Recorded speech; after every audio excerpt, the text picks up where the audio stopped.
Hey, I'm all right. How was your flight?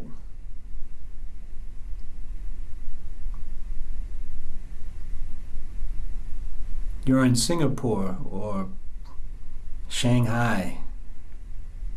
I I don't know why. Hey, but I'm okay.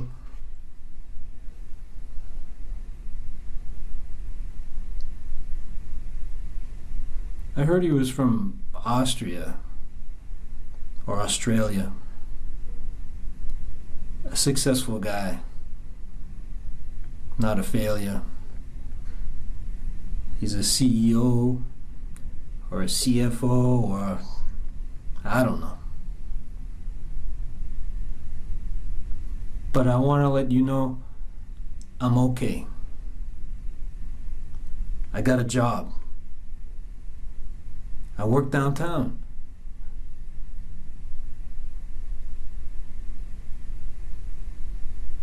I got a job. I work downtown.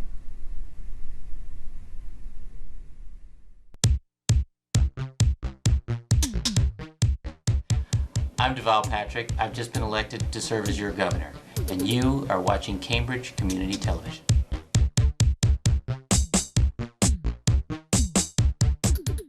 My name is Diama Battle. I am the founder and director of the Art of Black Dance and Music. We are an arts education organization based here in the Cambridge area. Our programs travel to schools everywhere. We've been celebrating Kwanzaa now for about 40 years, and we have made a definite difference in our communities. Please join us for our celebrations whenever they happen.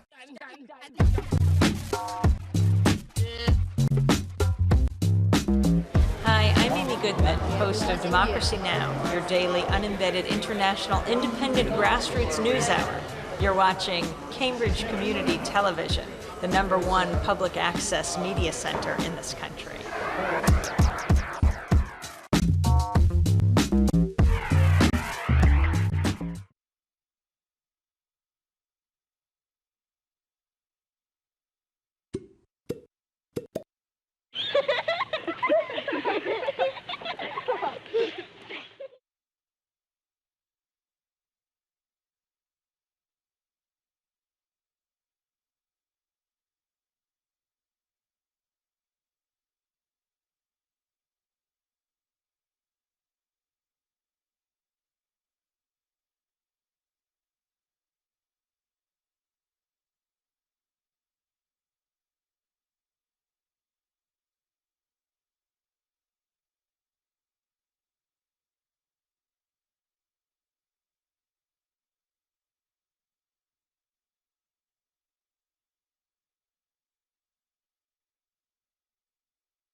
Is that the on or off?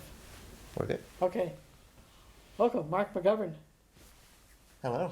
Welcome to Thanks for having me. Welcome to CCTV. Meet the course. candidate. Great. Um, Thanks you're for having running- me here. Yeah, you're welcome. You're running for City Council, I am. Cambridge City Council. Cambridge City Council. Yeah. Exciting stuff. Yeah, right. You've lived in Cambridge how long? I have lived in Cambridge all of my life. There were a couple of years in my early 20s where I had to be in and out of Somerville, but I try not to talk about those years, or I see. the dark years. Very I grew up in Cambridge. I went to school here. I graduated from high school here. Actually, my kids are the 5th generation of my family to live in Cambridge. That's impressive. Yeah, it's we're really lucky, and part of the reason I'm running is that there are fewer and fewer families that are going to get to claim that down the road, because it's harder and harder to stay here. Right. So, well, I was wondering how many of those families are there? I don't know, but I know that there are fewer. That I can tell you, and Yeah. again, it's, and I certainly know a lot of people who I've grown up with, who I would say kids, although I'm not a kid, but people of my generation who had gone off to college and maybe lived somewhere else for a little while, who had always wanted to be able to come back to Cambridge and raise their families here, and simply can't now, and that's a real problem. Did you go to school in this area? I went for college. Yeah. I went to UMass Amherst for a couple of years, and then yeah. UMass Boston. I took some time off and graduated from UMass Boston in 1994, and then I earned my master's degree in social work from Simmons College in 2001. Wow. And you've been on the school committee ever since? No, I've been on the school committee 8 years, 4 terms. I was elected my first term, and then I did not win re-election, and then I've been on for 3 consecutive terms. Wow. Are they doing good work? I think we are. It's hard work. It's hard work. It's important work. I'm a social worker, and I have worked with special needs kids and at-risk kids and families for 20 years. I work actually at a school in Cambridge. It's not a public school, but it's what you call a therapeutic school. Kids that have special needs that can't be met in their school district, and I run the clinical program there. It's right down on Pearl Street, and so I've worked in and around education and with families for all of my professional life, and so I know how absolutely incredibly important that work is. Yeah, imagine it is. And the kids, many of them stay in Cambridge and some don't, right? Some do and some don't, and again, we are, I think we're very much a city where you either have to make a sizable income to be able to live here, or so little income that you qualify for public assistance, and there's a whole middle group of people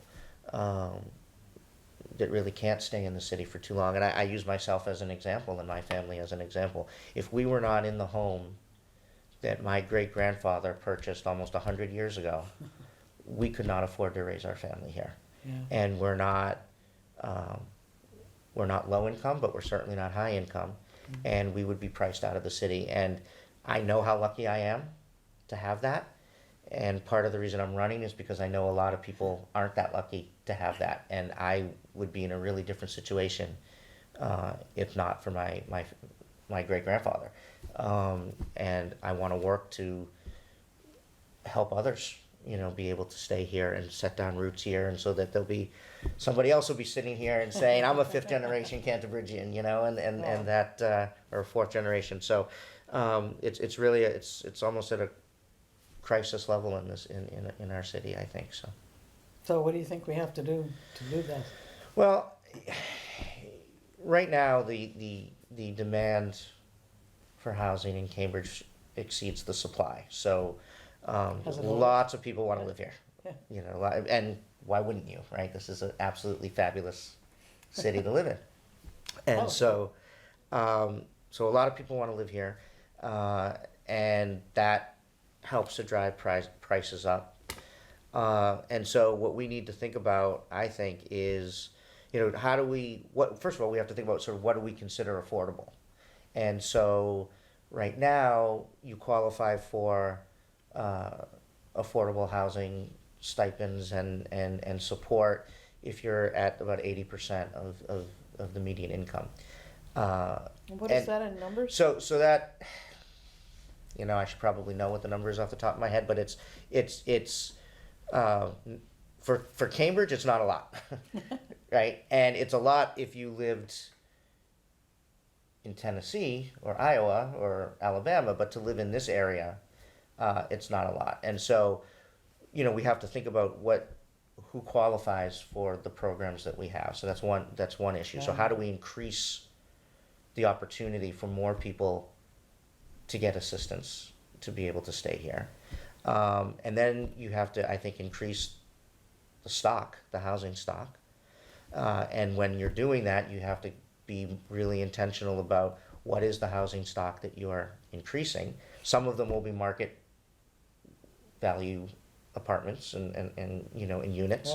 Right. But then how many of those are going to be affordable by whatever the definition is you define as affordable? And so we could look to increase the inclusionary zoning in Cambridge so that more affordable units get built. We could look to invest more money in the Cambridge Housing Trust that helps you know, supplement a lot of those expenses. So, I mean, there are definitely things that we can do. How do we make sure that we're building family-friendly units? You know, I see on the school committee all the time families that, you know, have their second or third child and are forced with the decision of staying in an apartment that no longer meets their needs, or, you know, buying a really expensive condo or moving to a house in Arlington or Watertown or Medford. And so we're losing a whole group of people that are really vital to the diversity and the vibrancy of our city, and we need to figure that out. And we're also welcoming newcomers, right? We are welcoming newcomers, and there are definitely more new people coming to the city, which has always been the case. I think the difference now from past generations is that previously, you know, you could come here for college, fall in love with the city, and be able to afford to stay here. And I think that's harder and harder for people. And so what we're having, you know, is people that are coming in for, I think, shorter periods of time, and then can't afford to stay, and so they leave. So it's harder and harder for people to set down those roots that, you know, I think really are the blood of a community. So we need both old and new. We do, and you know, and that's what makes a city, you know, alive, and that's great. And Cambridge has always had that. It's always been a city that has welcomed new people, but it used to be much easier for people to be able to stay, and we got to solve that problem. How do you think this issue, which seems to be a hot issue right now, or this net zero question, how does that play into it? Well, so there's a petition in front of the council that was put forward by Green Cambridge and some other folks that would require that any new development over a certain size be net zero, and they have it sort of laid out how. What does net zero mean? Net zero energy efficiency, so basically that they're for as much energy as that they're supplying their own energy for as much energy as they're using. So there's a net zero drain on the, you know, of energy. So, and you can do that in a variety of ways, either by purchasing reusable energy or energy efficiency and things, you know, various other ways. So there's this petition in front of the council. Building in such a way that you or building in such a way, right. that you don't need the energy. Exactly right, and you know, different things that you can do in the design. So there's this petition in front of the council, which I think is, you know, I'm glad that the people who filed it because I think it's forcing a conversation that we should be having. You know, our environment is in trouble. I think, other than, you know, a handful of teabag Republicans, I think most people believe the science. You know, I would like to think, especially around here, and so, you know, we clearly have to do something. Sorry. The chairs have wheels. I just, you know, I get excited.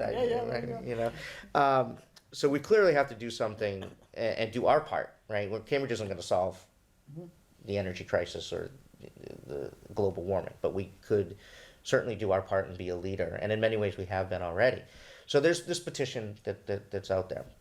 I agree with it in theory. I think net zero is something that we should be working towards. But my hesitation with the petition is that it really hasn't been fully vetted yet. There hasn't been all the stakeholders at the table to really figure out, is this the best way to get there? And is there a better way? Does this go far enough? Does it go too far? Better way to get where? To get towards building more net zero buildings. You know, I'm not an expert in this area, and so, you know, if I were on the council and this was in front of me, I would want to talk with more people, understand it better, take a look at what the unintended consequences might be. We would be the first city to do this, and so we don't Set the standard for the country. right, which is great, Which and we've I am all for done in Cambridge, many things, right? which we have, but you want to be thoughtful in how you do it. If Yeah. you're setting the standard, Right. you have even more responsibility to make sure that you're doing it right. And so, you know, what I would support would be something that said directing the city manager to convene a task force of experts and stakeholders to develop a plan and recommendations as to how to achieve net zero efficiency, and then to present that to the city council. It, you know, in a timeline. I wouldn't leave it open-ended. We should make a decision on this in a timely manner. And then you have a full discussion with a lot of people to say, okay, look, we all agree that this is the goal and this is the best way to get there, rather than just take the first petition that comes in front of you and say, let's just do it because it's a great idea. It may be the best idea in the world, Yeah. but that doesn't mean that you jump in without fully vetting it and fully thinking about it. Who are some of the stakeholders you think need to be involved? Well, I think you have to bring in, obviously, environmentalists and people who really, you know, eat and sleep this stuff. And you have to bring in some of the developers in the city and say, look, this is, you know, this is how it would impact development, you know, positively or not. I've heard from a lot of unions that they're concerned that this petition would cost jobs. I am a huge supporter for working families and have supported unions and union employees for a long time. So I would want to better understand that. If I'm going to vote for something and pass something, that one of the unintended consequences is it's going to cost hundreds of jobs to working families in Cambridge, that might not be something I'm willing to do. So you know, so again, these are the kinds of questions that I think we need to be thinking about in the conversations we need to be having. And I'm glad that the petition is now forcing those conversations. Okay. So I think that's great, but it's not quite ripe yet. I think we need to have more of those and really develop a pathway to success. And then I think you have a plan, and then you can move forward. If the developer is interested in building and he needs to hire people to build under whatever the rules are, how would that cost jobs? Well, again, that's something I want to understand better, you know, and so for me, I mean, this type of, I mean, I don't know how much you followed the school committee, but, you know, the type of elected official I've been on the school committee has been someone who has been, you know, is that voice that says, let's understand this. And you know, how do we have a conversation as a group to make sure that we're doing the right thing? It's very often that a motion will come in on the school committee and there'll be, you know, a great deal of debate about it. And while we're having that debate, I'm drafting a substitute motion that incorporates the different points of view and ends up being something that gets passed unanimously versus a 4-3 vote. And so The mediator. mediator, you know, when people run for office, they talk a lot about, I want to collaborate. But collaboration is hard. And collaboration means that you have to be willing to listen to people that maybe you don't agree with, and that maybe you have to compromise a little bit, and maybe you don't get everything that you want all the time. And that's not always easy. Right. But, you know, and it's really another reason why I'm running for council is I think the councilors individually are well-meaning.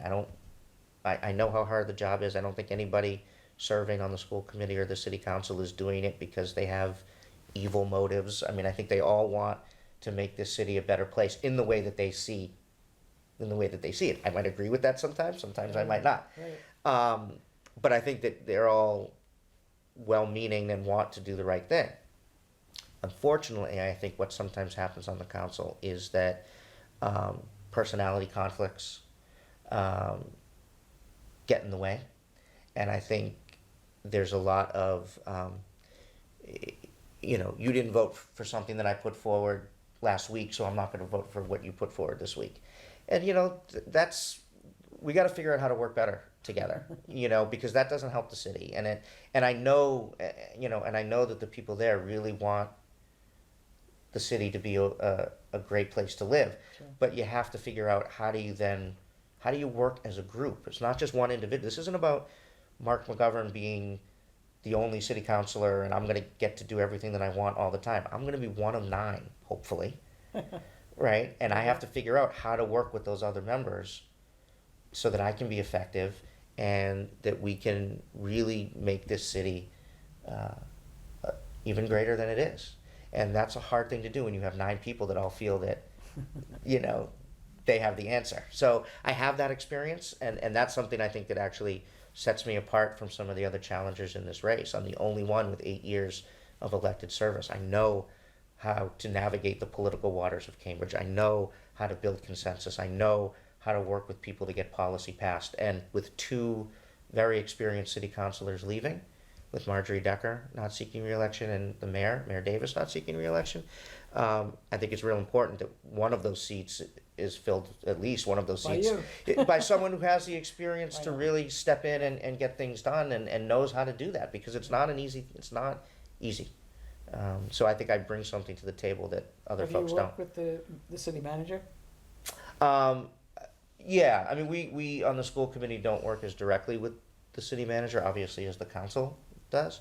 But I've known Rich Rossi for a long time. I have a good relationship with him. And I certainly could work with him. Now, does that mean I'm going to agree with him all the time? No, nobody agrees with anybody all the time. But again, how do you have conversations, even if you disagree with somebody, how do you have conversations in a respectful way, in a way that's forward thinking, in a way that's going to lead you to a better place, versus conversations that are disrespectful or nasty or leave a bad taste in your mouth. So I'm not going to agree with all my counselors all the time. I'm not going to agree with the city manager all the time. But you can disagree in a way that actually is helpful versus disagreeing in a way that is not productive. Sounds good. Yeah. Sounds really good. Yeah, I think it's pretty good. I hope Cambridge voters think it's pretty good. Yeah, sure. How many are your competitors now? There are 25 Yeah. people running for 9 spots, so it's quite a field. It's interesting. Yeah, it is, and it's an interesting because people say all the time, there's all these people running, so why should I give you the number 1 vote? Why not Right. give someone else? And the truth is, of all the people running, other than there's a few people that have different ideas about things, but the vast majority of the people running, we want a lot of the same things. We want a clean environment. We want affordable housing. For me, one of the cornerstones of my work has been around early childhood education.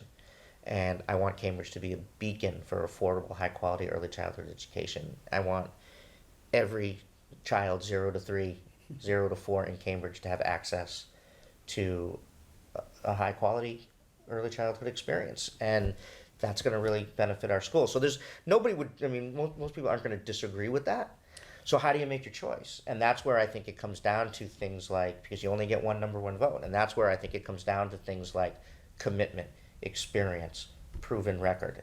My commitment to Cambridge is rooted in 5 generations of my family. And, I tell the story of how my great-grandfather died when I was 10, but I grew up, and I lived with him in the same house, and I grew up, with stories about how during the Depression, he would bring food home from his little grocery store that he had with his cousins in the North End, and he would feed people in the neighborhood, and there'd be 30, 40, 50 people, Wow. on any given night. That was his way, right, of supporting his community. My grandmother and one of her sisters, there were 12 of them, one of her sisters helped start the Riverside Neighborhood Association and fought the inner belt that was going to go through Cambridge, which now goes through Somerville. So sorry, Somerville, but you can thank my grandmother and my great aunt, among many others. And that was their way. And my mother helped start the Cambridge Women's Commission, the Mayor's Summer Work Program, and the Cambridge Alternative Public School, which is now the Graham Parks. And so I grew up in this environment that really role modeled for me the importance of public service. And it's why I became a social worker with at-risk kids. It's why I ran for school committee 10 years ago, and it's why I'm running for city council now. So why go from the school committee to the council? Because I really think that I want to be part of the broader conversations going on in the city. And I think that I can help children and families on the city council in a variety of ways that I can't on the school committee. Mm-hmm. And I still think that I can support the schools as a member of the city council. I think the city council has an incredibly important role to play in the Cambridge Public Schools. I don't think they know what it is. And so what I think happens is that when we have our joint meetings, because education is so important to the people of Cambridge and to the counselors, that they get caught up in this, well, why are you hiring that position? And, why did you choose that curriculum? And, why are you spending the money on that? That's really not their job. If the city council wants to help the schools, let's double the number of city-run preschool programs in Cambridge so that every child enters the public schools well prepared. Let's strengthen our out-of-school time initiatives so that every child has a place to go after school. Let's solve the digital divide in our city where you have kids in low-income housing who don't have access to the internet or have computers. Let's work on poverty, mental health, nutrition. Those are all city council issues, not school committee issues, but they affect the lives of children and families, and I can work on those issues as a counselor, but not a school committee member. And as the city can afford all those things. I think the city can afford a lot of those things, and I think it's an issue of priorities. And for me, children and families, working families, are a priority. And so when we're sitting down and we're looking at the budget and we're thinking about, where the money is going to go and how the money is going to be spent, those are going to be things that I'm going to fight for and I'm going to champion. And I'm not just going to say that I support them, I'm going to fight for them. And I know my experience allows me, the benefit of knowing how to really negotiate and get a lot